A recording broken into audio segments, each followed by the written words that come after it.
One of Google's self-driving cars came up to an intersection with a four-way stop. So it came to a halt and waited for the other cars to do the same before proceeding through, because apparently that's the rule it was taught. But of course, that's not what people do. So the robot car got completely paralyzed, blocked the intersection, and had to be rebooted or towed out away or something like that. Tellingly, the Google engineer in charge said that what he had learned from this episode is that human beings need to be less idiotic. So let's think about that. If there's an ambiguous case of right-of-way, human drivers will often make eye contact. Maybe one waves the other through, or indicates by the movements of the car itself a readiness to yield or not. I think it's not a stretch to say that there's a kind of body language of driving and a range of driving dispositions. Some more aggressive, some more passive. We're endowed with social intelligence, through the exercise of which people work things out among themselves and usually manage to cooperate well enough. Tocqueville thought it was in small bore practical activities demanding improvisation and cooperation that the habits of collective self-government were formed. And this is significant.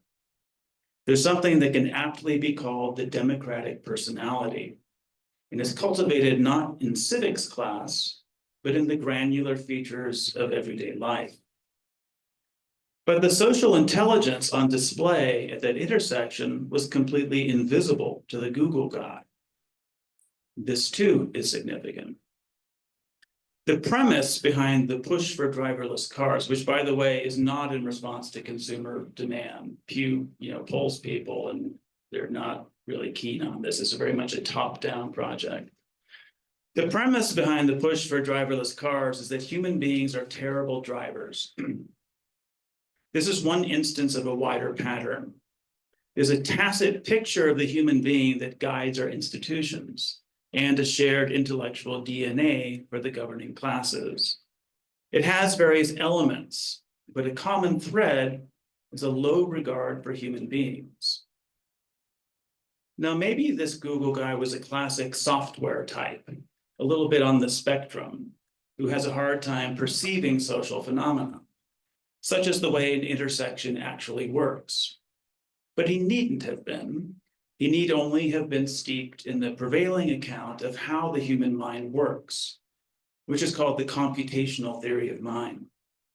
Mentation as computation continues to provide the intellectual foundation for the mainstream of cognitive science, despite coming in for devastating critique from the more phenomenologically oriented dissidents within that discipline, who emphasize the embodied nature of human intelligence and the fact that it's socially bootstrapped.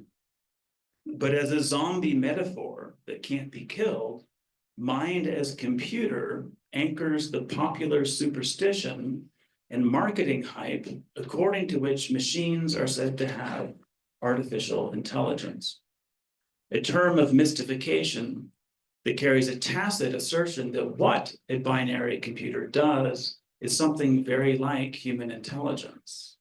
And reciprocally, what the human mind does, not very well, unsurprisingly, is compute.